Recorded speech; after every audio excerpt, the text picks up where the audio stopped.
Hello and welcome to our Microsoft Entra ID Governance webinar, where we'll walk through a few simple steps you can take in just a few minutes to improve your security posture. My name is Steve Kahn. I'm a Senior Product Marketing Manager at Microsoft, and my colleague Mark. Hi, I'm Mark Wall. I'm Product Architect for Microsoft Entra. So we're going to spend a few minutes walking through some slides, kind of framing up what it is that we're talking about and the steps that we're going to recommend for you. I'll turn things over to Mark to actually walk you through the product experience and a couple quick actions you can take to really dial in your security posture. And then we'll come back at the end with some recommended actions. Does that sound like a good plan, Mark? Sounds great. Let's do it. So there we are with our names and titles. Let's talk through what it is we're going to cover here. Just quickly, why even bother to govern identities? What is this whole identity governance capability about?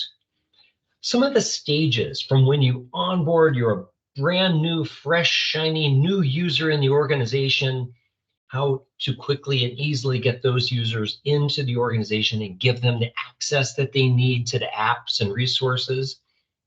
What happens over time? New apps come in, old apps leave, people change roles, etc.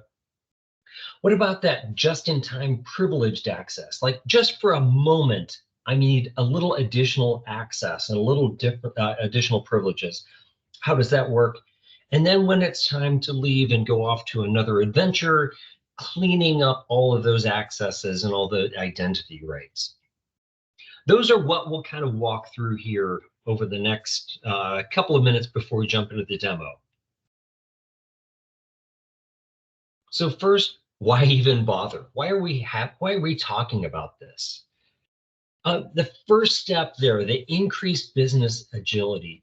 Mark, I know you talk to customers all day long, and this challenge that most organizations have, that the first day that a new employee comes in, that they have access to everything. I mean, this is just kind of basic blocking and tackling, isn't it? Mm-hmm. Yeah, they need to be productive. Otherwise, we're just paying the employees and they're just waiting around for IT. Exactly.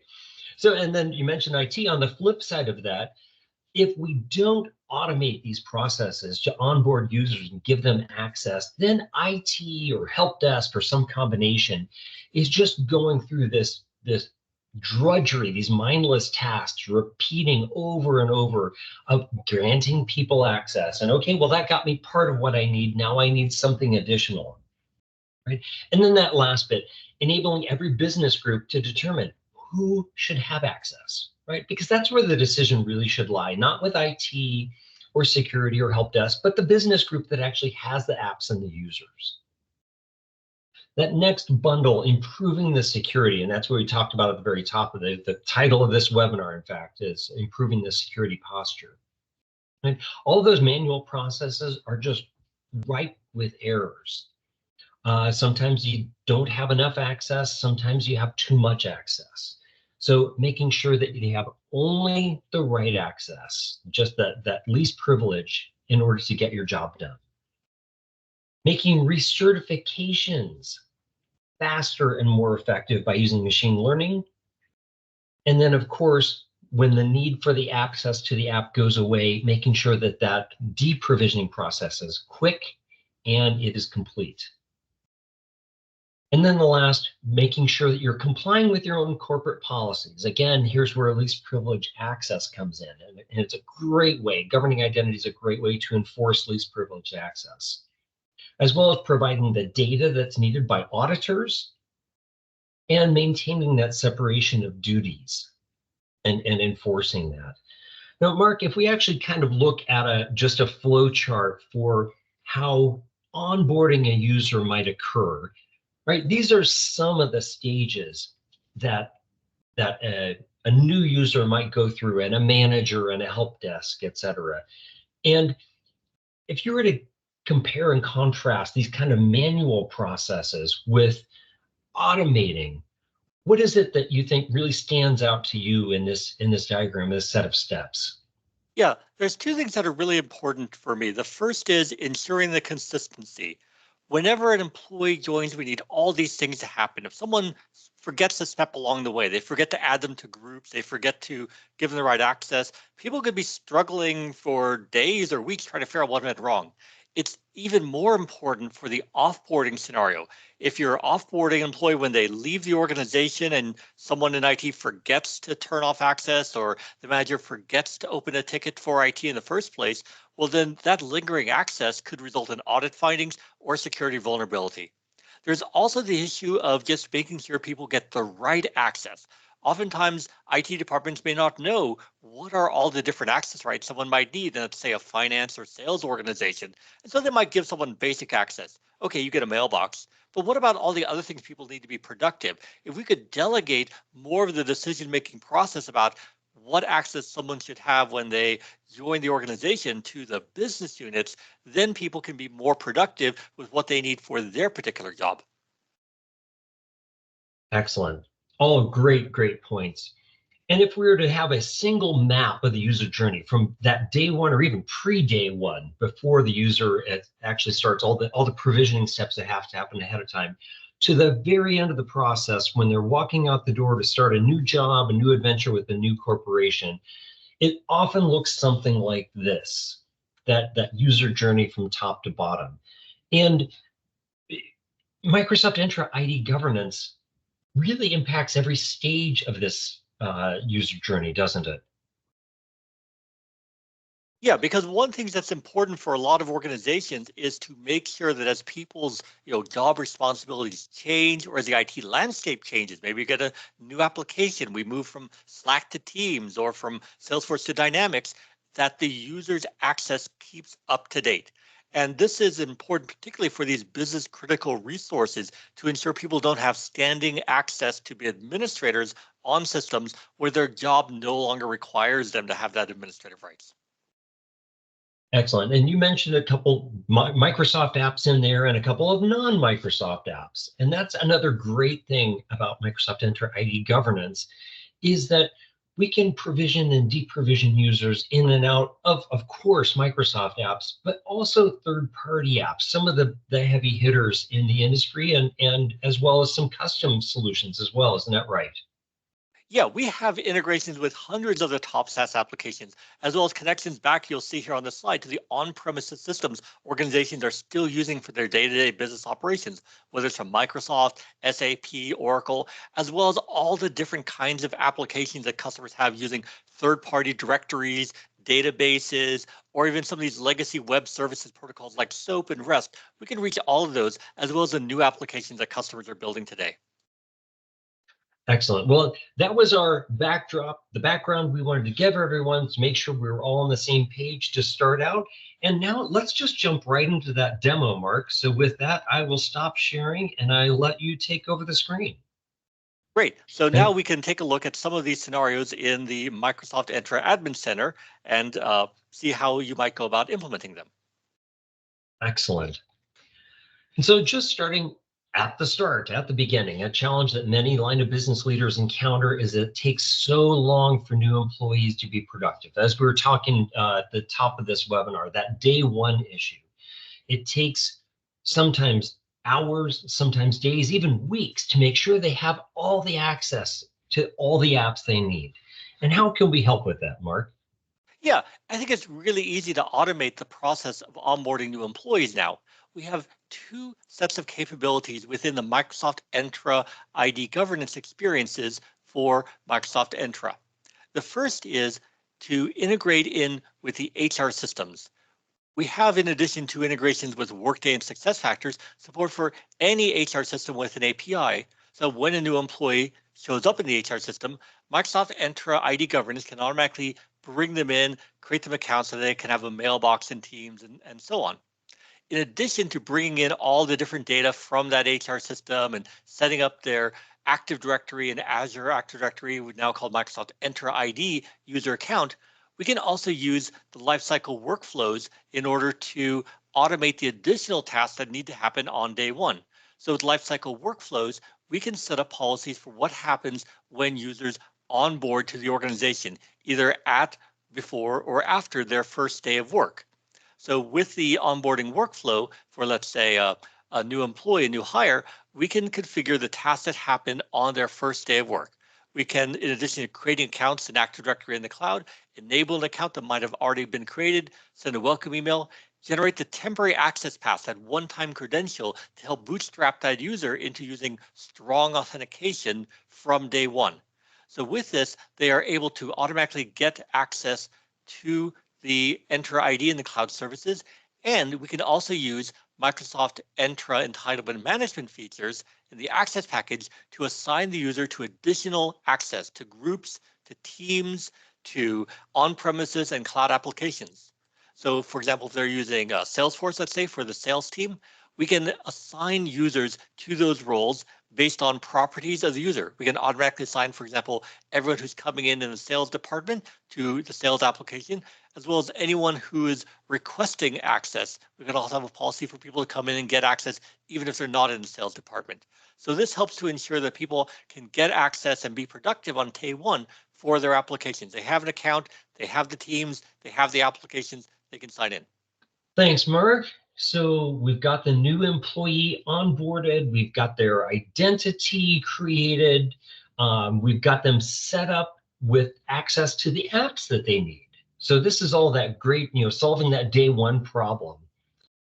But good security hygiene and for many organizations complying with their own policies require that we don't just leave things there, that we recertify everyone's access to all of their apps on a recurring basis. But there's some challenges with that by asking a line of business leader or a people manager or an app owner to manually recertify everyone's access over and over again. It has limited success, isn't that right? That's right. We sometimes see issues where organizations suffer from what's called attestation fatigue. Reviewers may not want to participate in doing the reviews anymore because they're just feeling like they're being asked to look at the same access rights over and over. Now, in many cases, we can use automation to solve that problem. So, for example, we can use these auto assignment policies and entitlement management. We can use lifecycle workflows to use signals coming from the HR system to know when access rights should be removed. But what about access rights that aren't tied to an HR system? For example, you might have a policy that brings in guest users, people that aren't yet in your directory, contractors, people working with your organization, collaborating on different projects, and they may now be brought in from an organization. You may vet that they need access when they request. You might be using decentralized IDs to verify who they are at the time of access. But what about 6 months later or a year later or 5 years later? Do they still need access? This is where the access review feature, again, part of Entra ID governance, can help an organization to ensure that users no longer or will no longer have access longer than is needed by asking someone, the user themselves, a group owner, an application sponsor, someone to go and review access. So for example, for our sales data, we can do different kinds of reviews of groups, of applications, and so on. But what we often have seen is that reviewers may not wish to participate. You might have created a review, take a look at sales sensitive data, but the reviewers didn't take any action. Why? Well, perhaps one of the reasons why they didn't take action is they were being asked to do too much reviews of access that the reviewer didn't see that they were contributing for that.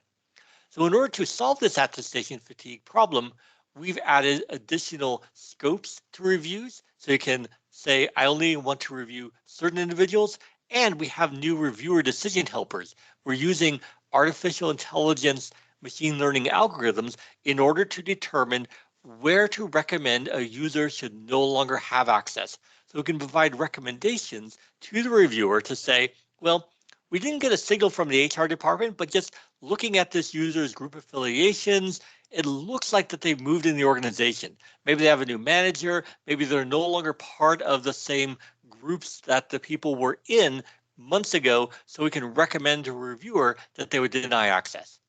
We can also use this feature to clean up guest access as well by having reviews that are focused on just the inactive guests. The reviewer can see then a subset of the users and have, again, better recommendations for these reviews to just to deny those users that are no longer actively working with the organization.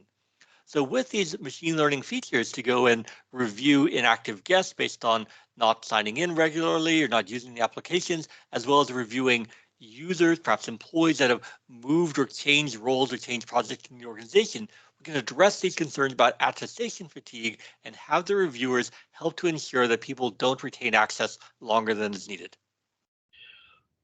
That's great, Mark, that we can use machine learning to help provide the recommendations about access recertification to these people. So they don't have to go through everyone who has access over and over again. It reduces that possibility of access fatigue. Instead, it's just because our product has recommended these users are no longer active, they're not signing in, they're not using the app, or their affiliation has changed. They're not in the sales organization anymore. They don't need access to the sales apps. But there are also times when we have to kind of step outside the bounds of this normal app access, right? For example, that sales manager that may need to go into Salesforce and change a discount percent for a customer. They need to elevate the permissions. And we have some tools to help with that as well, don't we? Yes, through the privilege identity management feature, we have integrations to be able to provide what we call just-in-time or time-limited access across the Microsoft Entra roles, as well as Azure and groups. And those groups can be used to provide the just-in-time access both for SaaS applications, the customer's own applications, and in multi-cloud scenarios with other IaaS or infrastructure as a service platforms like AWS or GCP. So with the privilege identity management, a user who has a need for access but doesn't need to be walking around 24/7 with privilege identity access can go in and make a request, and when it's approved, has access to the roles they need for those applications for a limited time, hours, days, weeks, whatever, and ensures that they don't have access longer than necessary. But what we often find is that organizations struggle with just getting started because they've already given too many people too much administrative access. So with the discovery and insights with the privileged identity management, we provide the recommendations for what an organization should do to get started in reducing their exposure to having too many administrators. We can surface how many administrators they have for different privileged roles, and not just human administrators, but service principals also assigned to these roles as well. That's often an area that organizations haven't been looking at in the past and could represent a gap for that organization not knowing who has administrative access. Once they see that there are too many people potentially that have standing permanent administrative access, they can use those access reviews we saw earlier combined with the privilege identity management for just in time so that users only take on the rights when they need to have them. That once again, we're helping the humans because no human can look at every single one of these assignments all the time and then make the decision, should this be allowed or not? Should it be continued or not? Instead, we help the human with some guidance and recommendations. So they only have to then decide, here's the information I've been given. I don't have to look over everything. I just look at the important stuff and make my decision. That's a fantastic way to go. And then finally, at the end of that user journey, when it's time for the employee to leave, right? That could be a known, well-planned, somebody's retiring or leaving for another part of the organization, or maybe they are leaving the organization completely, going off and joining a new organization where there's not this long time frame and plan. It's an ad hoc or an immediate kind of action we need to take. And how can we help our customers in that way? Yeah, and this is where we come back to that life cycle workflows we talked about at the beginning. In addition to helping on day one, our HR integrations with Workday, SuccessFactors, as well as any other HR system that has an API, combined with lifecycle workflows, allows organizations to orchestrate what should happen when it's time for employee not just to join, but to move and change roles or to leave the organization entirely. So as Steve mentioned, we have the real-time employee separation. Now, in some cases, there may not be an HR signal or a timely HR signal because it may be getting a feed from a payroll system. It won't let you know for another 2 weeks. But there might be situations where someone's going to a competitor. You do need to orchestrate what should happen when a user needs to leave and lose access immediately. So we can disable their account in Entra ID. We can remove them from any teams, and this will then ensure the user is no longer part of that communications channel. We also, though, see that in many organizations, there will be needs to archive information that a user created. We don't want their files to get immediately deleted. They need to be transferred to their manager, or perhaps there needs to be time, a legal hold period, perhaps, or just to deal with inadvertent, someone got the wrong date on termination. We don't want to go and remove all access immediately. So instead, you can have, again, with lifecycle workflows, scheduled tasks to clean up some period of time, a day, a week, a month after termination. This is a really important capability because this is one gap that many organizations have today. Commercial, government, all sorts of organizations continue to have audit finding that IT that was using manual processes were forgetting to remove old accounts. Okay, they might have handled the day one account okay, or they may have handled the last day of work scenario, but these accounts continue to linger in the directories, in the applications. So with our lifecycle workflows, organizations can very easily put in whatever tasks they need to do after that employee termination date, removing licenses, deleting the accounts, again, both for on-premises and cloud applications, so that users don't have lingering access to these systems. And that's got to be especially important because in this scenario, after the separation, the former employee certainly isn't looking to see if they have any access anymore. The manager wouldn't think to look for that because the person is not an employee anymore. So automating these processes, it's a critical step. Exactly. So this is one area where organizations can very quickly start to get value. If they have any HR system that we can integrate with, they can start using these signals from their HR system in order to reduce their risk exposure, in order to simplify their audit processes, as well as making sure users are more productive through this combination of automation and delegation. Excellent. Well, as promised, we walked through the demo. Thank you very much, Mark. That was a fantastic look at a few simple steps organizations can take in just a few minutes to really improve their security posture. And if we then continue on our agenda, we did cover why govern the identities, and we covered the entire user journey from onboarding day one, the changes that occur over time, if you need that quick short-term privileged access elevation, and then finally when it's time to leave, that comprehensive cleanup, both at time of the person departing and then if needed, that later cleanup. So there are a few other actions that we would really encourage you to take, starting from very low impact to higher impact here. We've got a website at aka.ms/entra/identity governance that just gives you a little bit more depth and examples of some of the things that we talked about, those entitlement management and lifecycle workflows, et cetera. We've got a video of Microsoft Mechanics at aka.ms/idgovmechanics that will walk you through more in-depth lifecycle workflow onboarding. If you'd like to see what this experience is like without actually having to provision Microsoft Entra ID Governance, we've got some interactive guides. They're at aka.ms/Entra ID Gov Guides. It is a mock-up of what the experience looks like, and it's guided, so you don't even have to have any experience with Entra ID Governance in order to walk through some of the scenarios. We've got documentation. You can really drill down into all of the ins and outs of Microsoft Entra ID Governance, aka.ms/Entra/IDGovDocs. And then finally, if you'd like to set up a free trial and for 30 days run an actual Entra ID Gov environment of your own, aka.ms/Entra Trials page for Microsoft Entra ID Governance and several other of the Microsoft Entra products.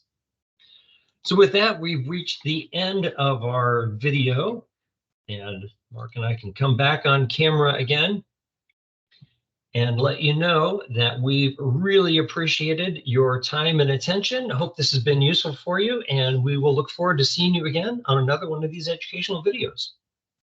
Great. Thank you all very much for your attention, and we look forward to getting your feedback on trying out Microsoft Entra ID Governance and the related features you saw today. Have a good day.